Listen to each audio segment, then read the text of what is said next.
Dalam nama Bapa dan Putra dan Roh Kudus. Amin. Shalom Aleihim. Berjumpa lagi dengan saya pada perenungan hari ini tanggal 28 Februari 2022.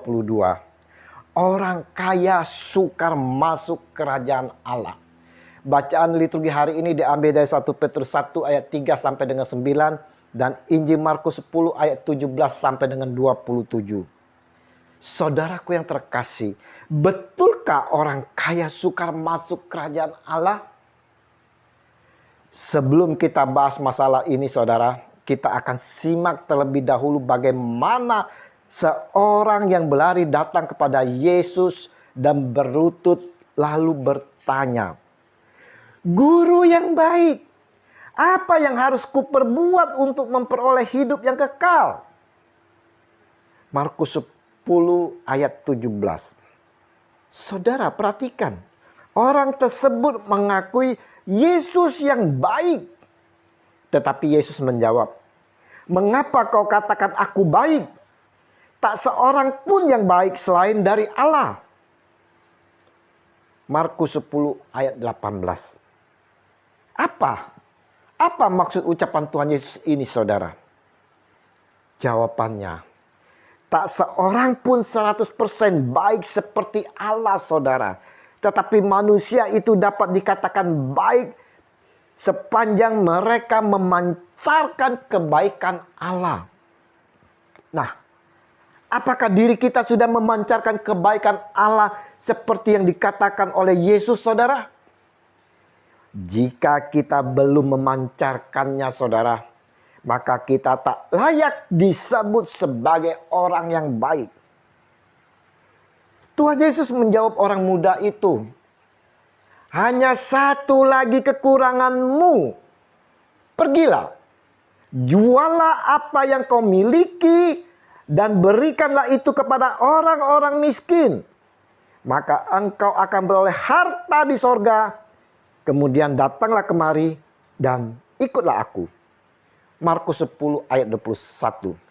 Saudaraku yang terkasih, kalau kita mendapatkan pertanyaan yang sama dari Tuhan Yesus, bagaimana respon kita saudara? Akankah kita menjual seluruh harta kita lalu mengikuti Dia? Atau pergi dengan sedih seperti orang itu? Melalui perintah di atas, Tuhan Yesus hendak menunjukkan siapakah yang menjadi prioritas di dalam kehidupan kita saudara. Apakah kita benar-benar mencari kerajaan Allah, mencari hidup kekal, atau mencari dan mengumpulkan harta dunia? Kita lihat bagaimana reaksi orang itu. Mendengar perkataan itu ia menjadi kecewa, lalu pergi dengan sedih sebab banyak hartanya. Markus 10 ayat 22. Saudaraku, pengorbanan ini terlalu besar baginya saudara. Kejadian ini menunjukkan sifat yang radikal dari pola pemuridan Tuhan Yesus dalam memanggil orang. Kemudian Tuhan Yesus menggunakan kata-kata yang mengejutkan. Alangkah sukarnya orang yang beruang masuk ke dalam kerajaan Allah. Markus 10 ayat 23. Perlu diketahui saudara, lubang jarum adalah sebuah pintu kecil di pintu gerbang kota Yerusalem. Pintu gerbang utama kota Yerusalem dibuka dan ditutup pada jam-jam tertentu. Dan di dalam Injil hari ini dikatakan bagaimana lubang jarum itu lebih mudah dimasukkan oleh seekor unta.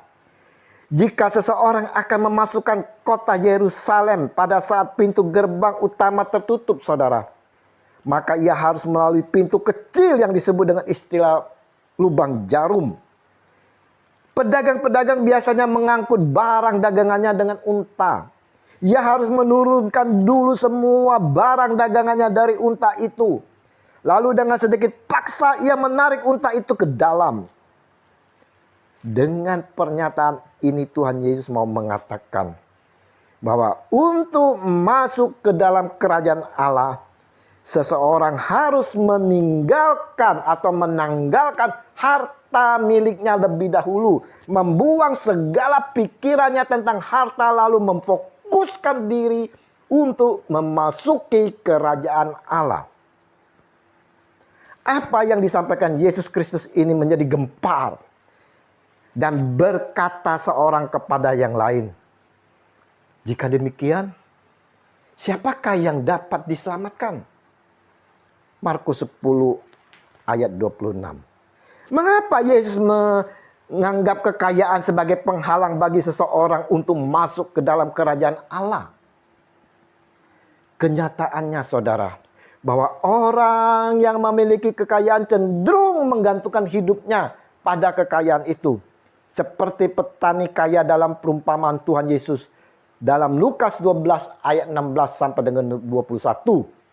Yang memacu dirinya sendiri dengan pikiran tentang kekayaan besar yang ia timbun untuk bertahun-tahun lamanya.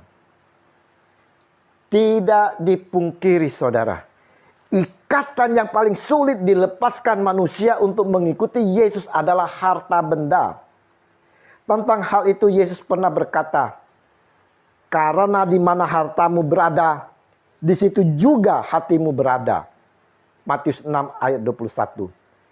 Renungan hari ini saudara-saudara ingin mengingatkan kepada kita bahwa untuk dapat memasuki kerajaan Allah, kita perlu melepaskan segala keterikatan yang ada pada diri kita. Dan nasihat Yesus agar kita dapat diselamatkan dan memasuk ke kerajaan Allah adalah, tetapi carilah dahulu kerajaan Allah dan kebenarannya. Saya ulang saudara-saudara. Tetapi carilah dahulu kerajaan Allah dan kebenarannya, maka semuanya itu akan ditambahkan kepadamu.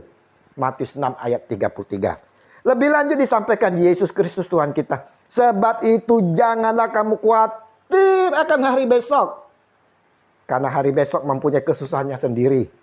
Kesusahan sehari cukuplah untuk sehari.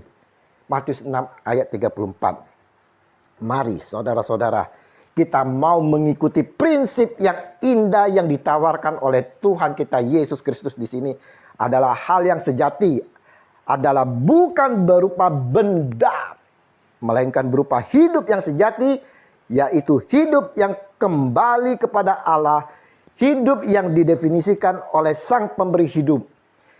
Kalau manusia menyimpang dari tujuan semula ketika diciptakan oleh Allah, manusia menjadi rusak sehingga kehilangan maknanya, kehilangan nilainya, kehilangan arti dan tujuannya. Mari kita kembali kepada tujuan hidup yang Allah tetapkan bagi kita. Yesus Kristus Tuhan kami, pimpin dan bimbing kami senantiasa dengan kuat kuasa Roh Kudus-Mu ya Kristus, agar kami selalu dapat memprioritaskan hidup kami dengan selalu mengejar hal-hal surgawi dan mampu melepaskan segala keterikatan duniawi di dalam hidup kami. Demi Kristus Tuhan kami. Amin. Dalam nama Bapa dan Putra dan Roh Kudus. Amin. Shalom Aleichem.